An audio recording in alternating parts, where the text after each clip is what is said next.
The Lord be with you. And with your spirit. A reading from the Holy Gospel according to Matthew. Glory to you, O Lord.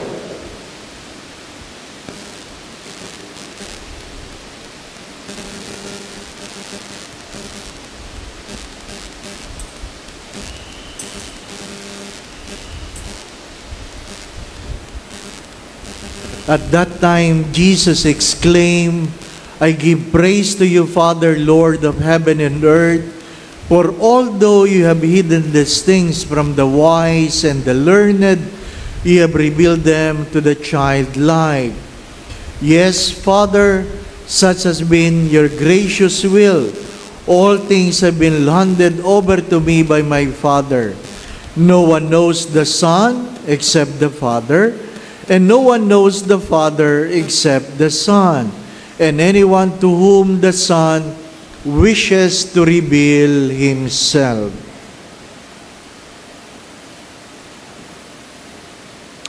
The Gospel of the Lord. Praise to you, Lord Jesus Christ.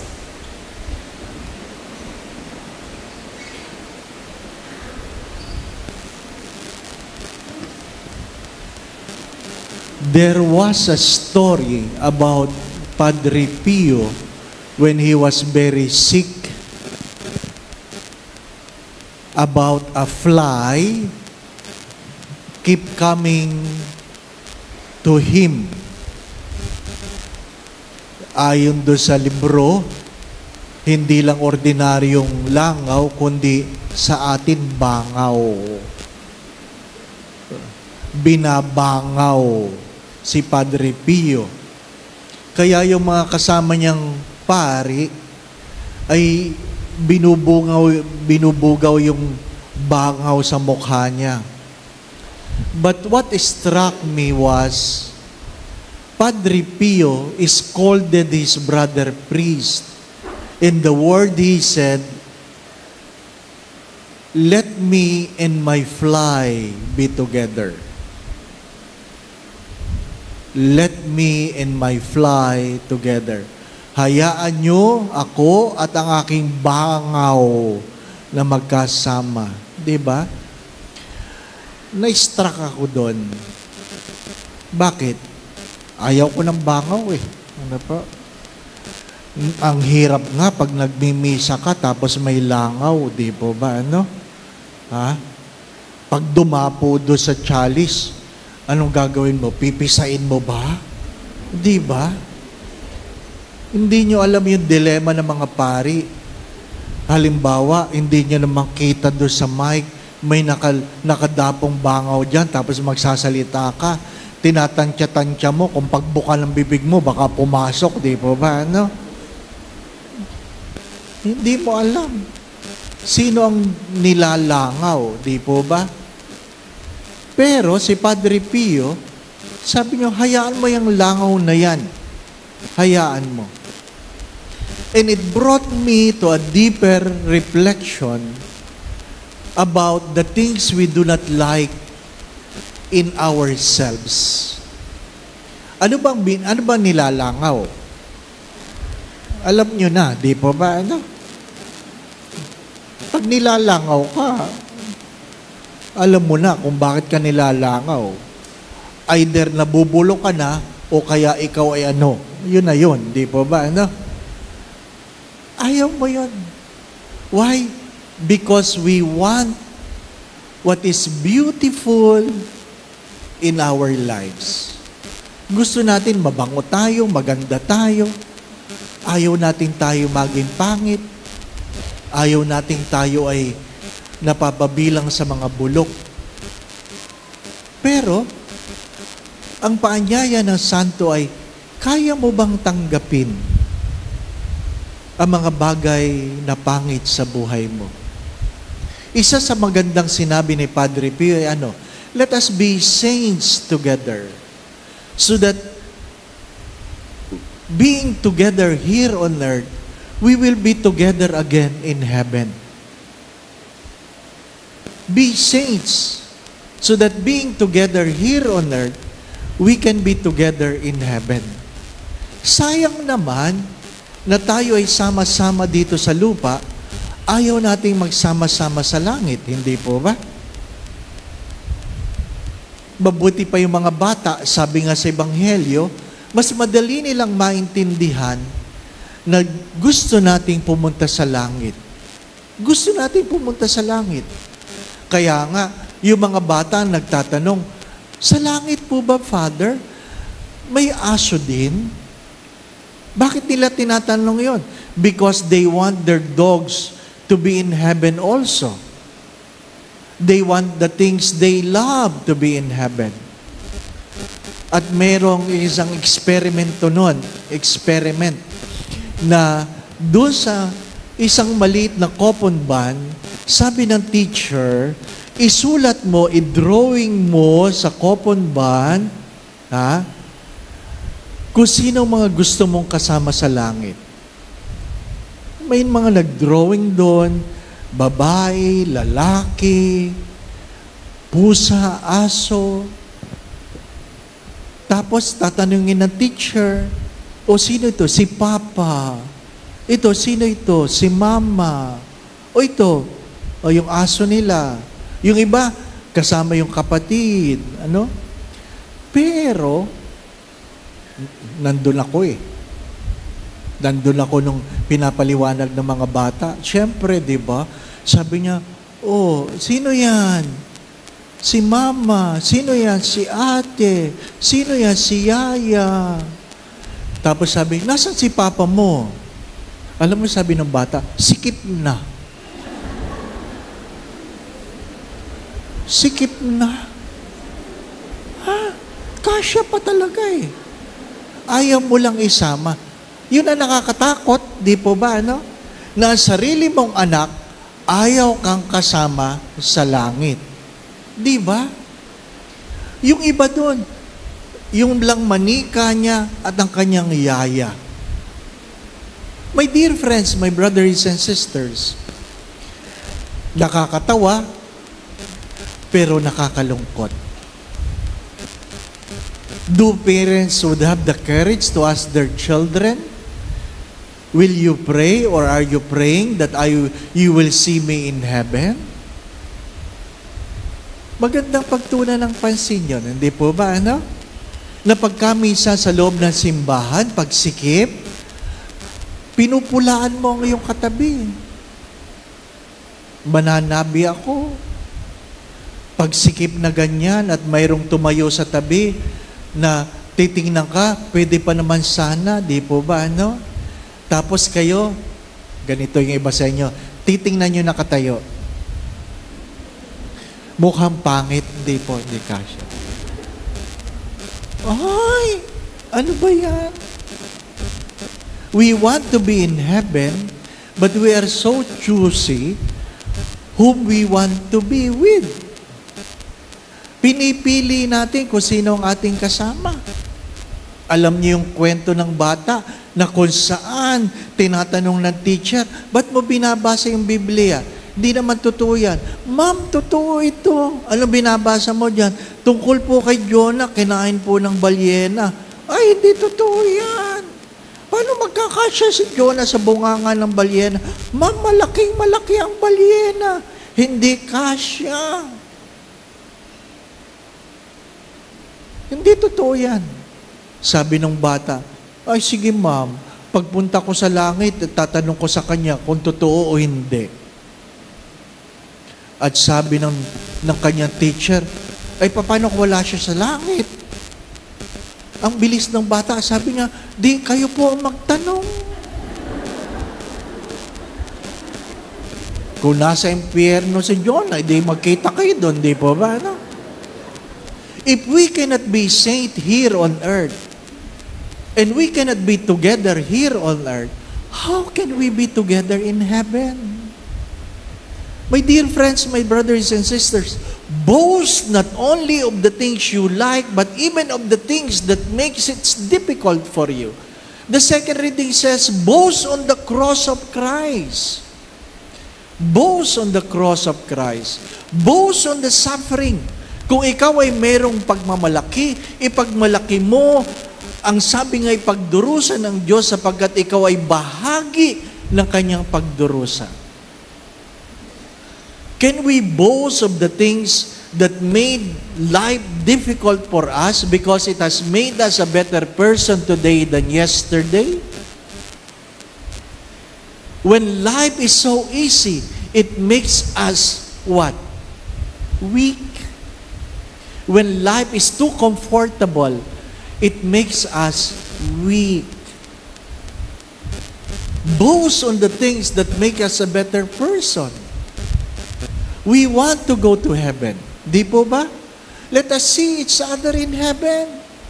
Hindi naman agad-agad yan. Kasi pag sinabing, ay, heaven, patay na agad ako. Hindi naman agad-agad. Di po ba? Pwede namang mauna kayo. Oo. Susundan ko na lang kayo doon, di ba? At least, sana naman tinitingnan mo yung katabi mo. Sana naman you will have the courage to ask the question, ano pong pangalan ninyo? Taga saan po kayo? Di ba ano? We don't do that in masses. Do you do it? No, you don't. Or some people never did it. Bakit? Bakit ba tayo takot magtanong? Ano pong pangalan ninyo? Takot din tayong sumagot. Ano ngayon? Diba? Takot din tayo. We are so afraid to be vulnerable. We are so afraid. Malay mo, nagtatanong sa'yo langaw. Sagutin mo, baka yan ang langaw mo, hindi po ba? O baka naman ikaw ang langaw ng katabi mo, hindi po ba? Anong biro ko nung minsan? Ha? Ang biro ko ay, pag may namatay, hindi naman nararamdaman ng patay yung lungkot ng mga umiiyak.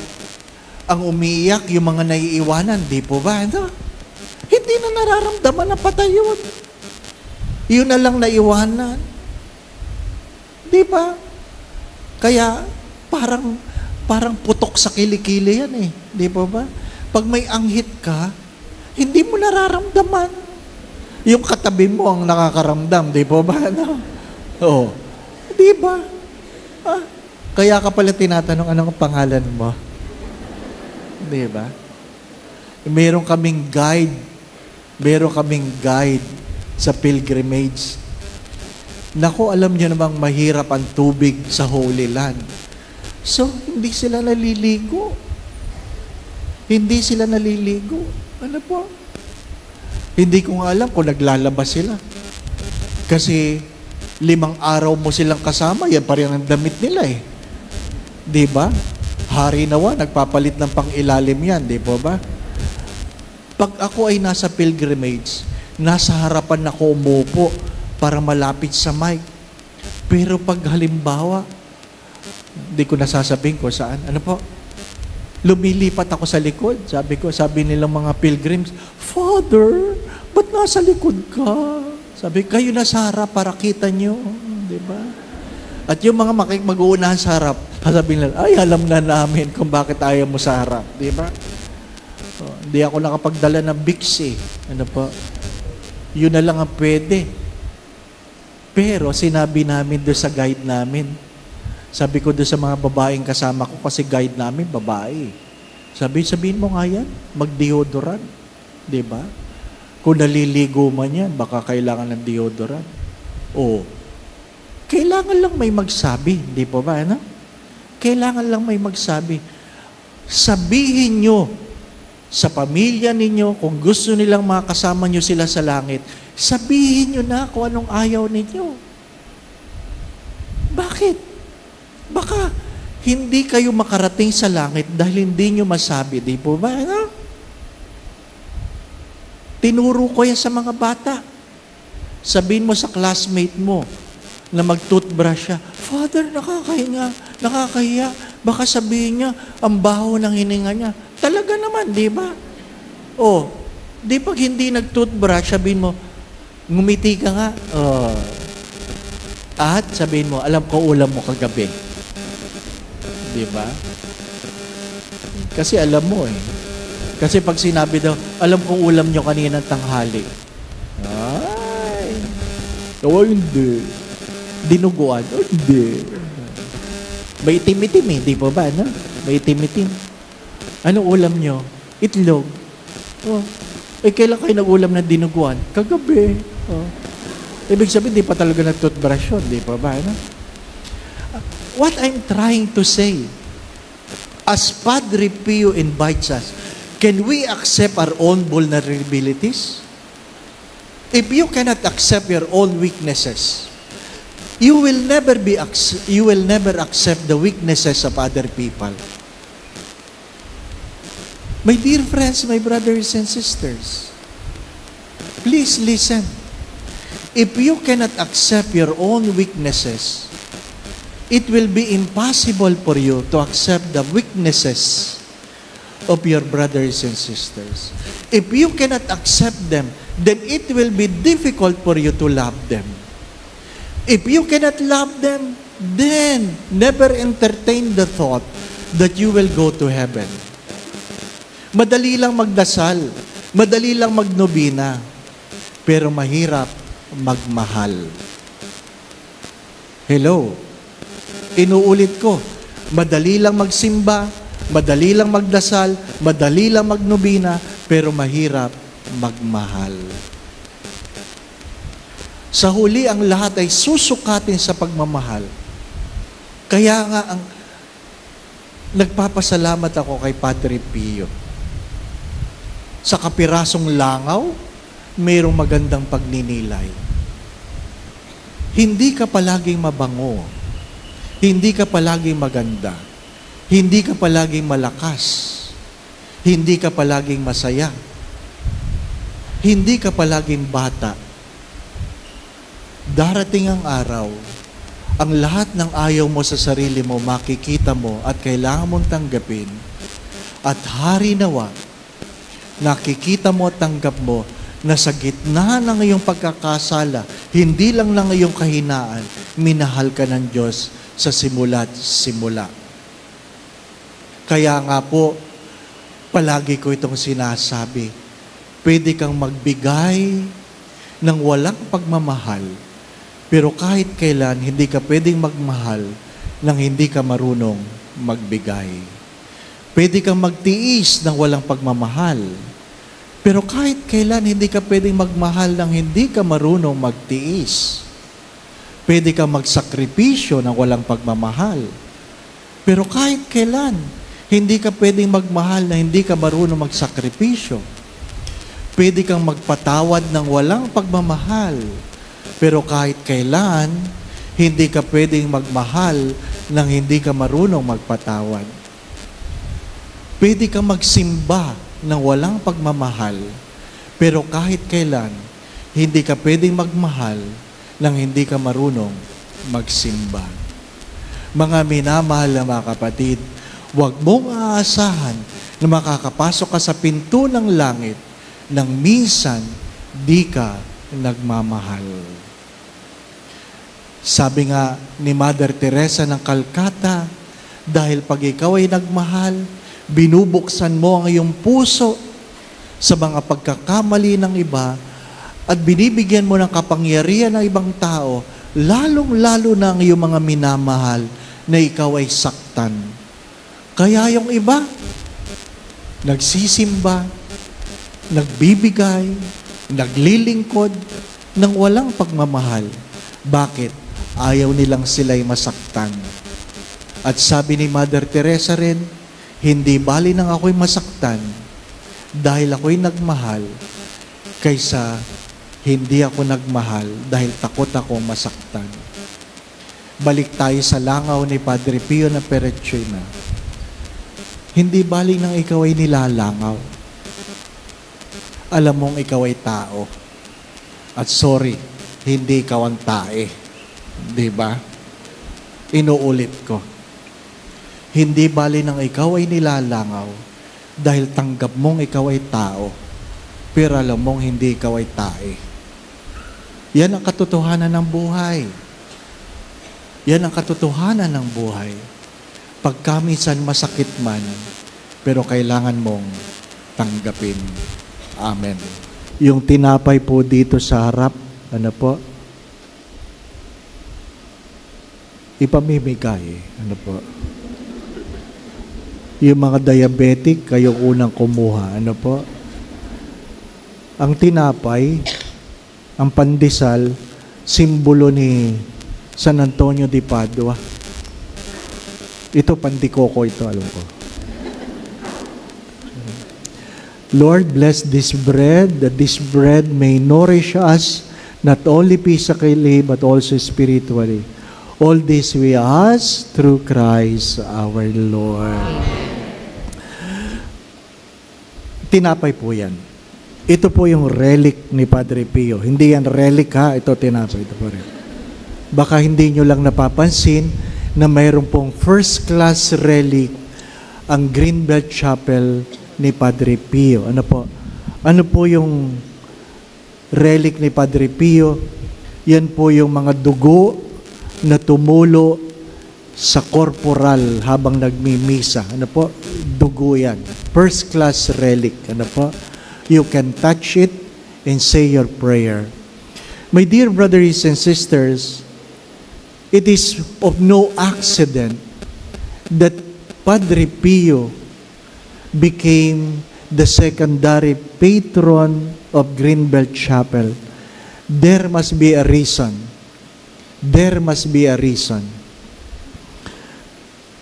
You know, when I had my stroke, somebody gave me or lent me a first-class relic of Padre Pio Petrocina. Sabi ko, saan galing yung relic? Yung daw langib. Alam niyo ba yung langib? Ng sugat. Ano po? And, ito, nakatayo na ako. Hindi po ba, ano? Ha? After being paralyzed completely, on the second day, I was able to rise again. Ano po? May kanya-kanyang milagro yan. Dun sa mga nananalig at nananampalataya. Ano po? We are promoting, we will begin to promote. Hindi naman, wala lang, kaya nailagayan. May dahilan. Kaya si Padre Pio ang secondary patron ng Greenbelt Chapel. Ano po? Going back to what I've said, do not be afraid to see your own vulnerability. Ano po? Because we are loved by God in spite of how dirty we are because of our sins. We want to be saints because we want to be together not only here on earth, but hopefully to see each other in heaven. Tandaan niyo yung katabi ninyo. Para pag nakita kayo, sabihin mo, uy, nakita kita sa Greenbelt dati. Diba? The Lord be with you. And with your spirit. Bow your heads and pray for God's blessing. Ama naming mapagmahal sa kapestahang ito ni Padre Pio ng Petrocina, idinudulog ko po itong iyong mga anak. Kilala mo silang lahat. Ikaw ang tumawag sa kanila. Hindi aksidente na sila ay narito ngayon. Batid mo ang kanya-kanya nila mga panalangin, mga pagtawat, pagluha, kahinaan at kalakasan, kabiguan at tagumpay. Alam mo rin ang kanilang mga pagtawa. Panginoon, idinudulog ko ang bawat isa sa kanila. Hipuin mo po. Nawa po'y ingatan mo, ilayo mo sila sa lahat ng uri ng kapahamakan. Patuloy mo silang pagkalaban ng kalakasan, kalusugan, at kung sino man sa kanilang may karamdaman. Nawa po sa makapangyarihang pangalan ni Jesus na taga Nazaret, bigyan mo ng lunas at kagalingan ng mga karamdamang ito. Kung meron man silang pinagdadaan ng suliranin o problema sa buhay, tuwangan mo sila. Alisin mo ang kanilang mga pagkatakot at pangamba. Dagdagan mo po ang kanilang mga pananalig at pananampalataya sa iyo. Panginoon, idinudulog ko na rin ang kanilang mga pamilya saan man naroroon. Nawa po ang kanilang mga pamilya, ipagharian mo ng pagmamahalan, pagkakaisa, pagkakasundo-sundo, kapayapaan, kasayahan, puspos ng pag-ibig at kasaganahan. Lord, May kanya-kanya sila mga panalangin, ang mga may birthday, ang mga nagdiriwang na anibersaryo ng kanilang mga kasal. Kung ano pa man, Panginoon, kayo na po ang magregalo. Kung ano man ang makabubuti, makababanal, makasasaya, makauunlad, makasasagana ng kanilang mga buhay, kayo na po ang magbigay. Sa tulong at panalangin mga banal, lalong-lalo po ng mahal na Birhen, gayon din ni San Jose, tapat niyang esposo, at ang aming patron, Padre Pio na Petrocina, pagpalain mo po ang bawat isa, sa ngalan ng Ama at ng Anak at ng Espiritu Santo. Amen. We have celebrated the Eucharist. We go in peace to love and serve the Lord. Thanks be to God.